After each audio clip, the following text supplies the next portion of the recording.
షరీఫ్ గారికి ధన్యవాదాలు తెలియజేసుకుంటూ, ఇదే కార్యకర్తల అధినేత తీర్మానాన్ని బలపరచడానికి మాదిగా కార్పొరేషన్ డైరెక్టర్ ఖమ్మంపాటి శిరీష గారిని కార్యకర్త సంక్షేమం అనే అంశం మీద బలపరచడానికి వేదిక మీదకు ఆహ్వానిస్తున్నాం.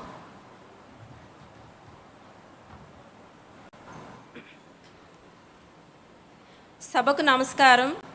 మనందరి అన్న స్వర్గీయ శ్రీ నందమూరి తారక రామారావు గారి సమాజమే దేవాలయం, ప్రజలే దేవుళ్ళు అనే నినాదం నుంచి మన ప్రీతం నేత శ్రీ నారా చంద్రబాబు నాయుడు గారి పార్టీకి కార్యకర్తే వెన్నెముక అనే నినాదం ద్వారా భావితరాల ఆశాకిరణమైన శ్రీ నారా లోకేష్ అన్న గారి ఆలోచన నుండి ఉద్భవించినటువంటి కార్యకర్తల సంక్షేమమే మనకు ప్రధానం. మన పార్టీలో 1,03,86,859 మంది కార్యకర్తలు సభ్యత్వం నమోదు చేసుకున్నారు. భారతదేశంలో ఈ స్థాయిలో ఈ సభ్యత్వాలు నమోదవడం ఒక ప్రాంతీయ పార్టీకి చాలా అరుదు. అది కేవలం మన పార్టీకి మాత్రమే సొంతం.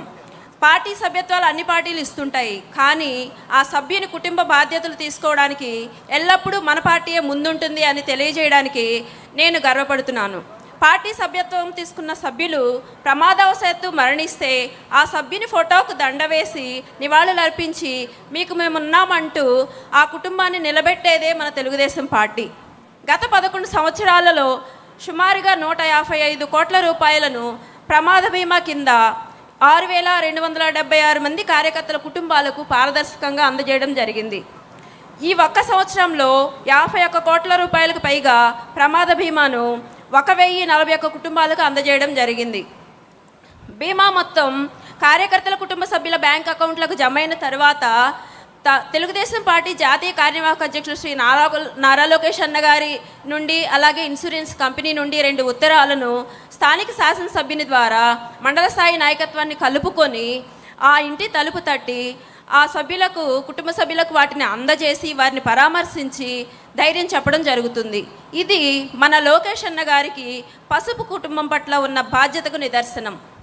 మన ప్రజాప్రభుత్వం ఏర్పాటైన వెంటనే గత ప్రభుత్వంలో వివిధ రకాలుగా ఇబ్బందులకు గురైనటువంటి ప్రజల సమస్యలను తీర్చే అవసరార్థం మన స్టేట్ పార్టీ ఆఫీస్లో ప్రతిరోజు అర్జీలు స్వీకరిస్తూ తగు పరిష్కారాన్ని చూపడానికి ప్రయత్నిస్తున్నాము.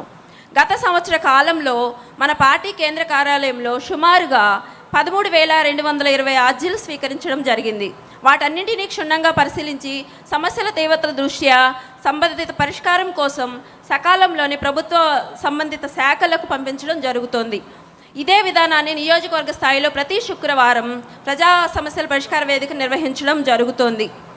పార్టీ కోసం అహర్నిశలు కష్టపడి పనిచేస్తున్న కార్యకర్తల పిల్లలకు నైపుణ్య శిక్షణ కల్పించి 683 మందికి ఉద్యోగ ఉపాధి అవకాశాలు కల్పించడం జరిగింది. రాబోయే రోజులలో పార్టీ ప్రధాన కార్యాలయంలోనే నైపుణ్య శిక్షణ తరగతులు నిర్వహించి మరింత మందికి ఉద్యోగ ఉపాధి అవకాశాలు కల్పించడానికి కృషి చేస్తున్నాము. కార్యకర్తలు కేవలం రాజకీయాలకే పరిమితం కాకుండా వ్యాపార రంగాల్లో కూడా రాణించి 10 మందికి ఆదర్శంగా నిలవాలనేదే మన పార్టీ ఆకాంక్ష. క్యాడర్ ఆర్థికంగా ఎదిగేందుకు ఉపయోగపడేలా ఎథికల్ ఎకనామిక్ ఎంపవర్మెంట్ EEE విధానాన్ని మన తెలుగుదేశం పార్టీ తీసుకొచ్చింది. ముందుగా 6 నియోజకవర్గాల్లో కుప్పం, మంగళగిరి, బనగానపల్లి, వినుకొండ, పాలకొల్లు, గజపతి నగరంలలో పైలట్ ప్రాజెక్టు కింద ఉపాధి కల్పించే ప్రాజెక్టులకు పార్టీ శ్రీకారం చుట్టింది. ఇప్పటి వరకు 37 ప్రాజెక్టులు స్థాపించి కార్యకర్తలకు రుణాలు అందజేయడం జరిగింది. భవిష్యత్తులో ఈ ప్రాజెక్టులను విస్తరించేందుకు ప్రణాళికలు సిద్ధం చేయడం జరుగుతుంది. ఈ ప్రాజెక్టు ద్వారా కార్యకర్తలకు కుట్టు మిషన్లు, అల్లికలు, dairy farms, tea stalls, hotels, business వంటి రంగాల్లో వారికి పూర్తి సహాయ సహకారాలు అందించడం జరుగుతుంది. కేంద్ర ప్రాయోజిత పథకాలైన PMEGP, ముద్ర, PMAJY వంటి పథకాలపై కార్యకర్తలకు అవగాహన కల్పించి వాటి ప్రయోజనాలను వివరించడం జరుగుతుంది. ఈ రుణాలు పొందేందుకు వీలుగా డాక్యుమెంటేషన్ ప్రక్రియలో కార్యకర్తలకు పూర్తి సహాయం అందించడం జరుగుతుంది. ఆసక్తి ఉన్న నూతన పారిశ్రామికవేత్తలకు పార్టీ పూర్తి మద్దతు ఇస్తుంది. ప్రతి ఇంట్లో ఒక పారిశ్రామికవేత్తను తయారు చేసి ప్రస్తుతం 3 లక్షలుగా ఉన్న సగటు కుటుంబ ఆదాయాన్ని 2047 నాటికి 54 లక్షలు చేయాలనే లక్ష్యంతో మన పసుపు కుటుంబ పెద్ద అయినటువంటి నారా చంద్రబాబు నాయుడు గారు పనిచేస్తున్నారు.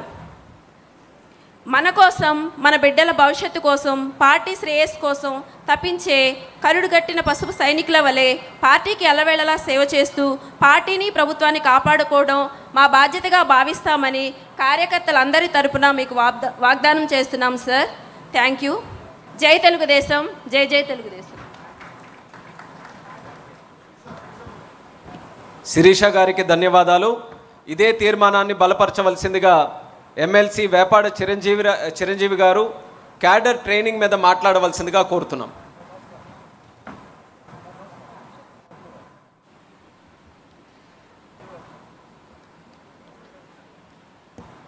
సభకు వందనాలు.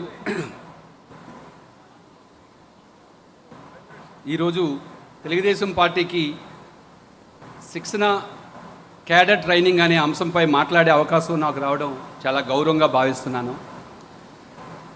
నేర్చుకోవడం ఆపివేస్తే నీ వయసు 20 అయినా 60 అయినా ఒక్కటే అంటాడు ప్రముఖ పారిశ్రామికవేత్త ఫోర్డ్. దాని ఉద్దేశం ఏంటంటే నేర్చుకోకపోతే నీ వయసు 20 అయినప్పటికీ నువ్వు వృద్ధుడితో సమానం. నేర్చుకుంటూ ఉంటే నీ వయసు 60 వృద్ధుడు అయినప్పటికీ నువ్వు యువకుడితో సమానం. ఈరోజు భారతదేశంలో ఒక నాయకుడు 70 పదుల్లో కూడా ఆయన పాపులేషన్ మేనేజ్మెంట్ గురించి మాట్లాడితే అర్థశాస్త్ర అధ్యాపకులు ఒక్కసారి ఆలోచిస్తారు. ఆయన క్వాంటమ్ కంప్యూటింగ్ గురించి మాట్లాడితే బీటెక్ చదువుకున్న విద్యార్థులే ఒక్కసారి గూగుల్ సెర్చ్ చేస్తూ ఉంటారు. దానికి కారణం ఆయన నిత్య విద్యార్థిలాగా నిరంతరం అన్వేషిస్తూ ఉండడమే. అలాంటి నాయకుడు మన అధినేత నారా చంద్రబాబు నాయుడు గారు కావడం మన గర్వకారణం. మరి మన నాయకుడే నిత్య విద్యార్థిగా ఉంటున్నప్పుడు ఆయన అనుచరులమైన మనం ఎంత నేర్చుకోవాలి అనే విషయాన్ని ఒక్కసారి మనం అబ్జర్వ్ చేయాలి. ఈ శిక్షణ యొక్క ప్రధాన ఉద్దేశం ఏంటి? తెలుగుదేశం పార్టీ క్యాడర్కి శిక్షణ ఇవ్వడంలో ప్రధాన ఉద్దేశం ఏంటి? ఓ మంచి నాయకత్వాన్ని తయారు చేయాలి. Leaders are not born, they are made through learning and training అనే స్లోగన్ మనందరికీ తెలిసే ఉంటుంది. పుట్టుకతోట ఎవరూ నాయకులు కారు, నేర్చుకోవడం ద్వారా, శిక్షణ ద్వారానే నాయకులు అవుతారు. నాయకులు అంటే ఎలాంటి నాయకులు కావాలి? ఎలాంటి నాయకులు అంటే రక్తాభిషేకం చేసే నాయకులు కాకుండా రక్తదానం చేసే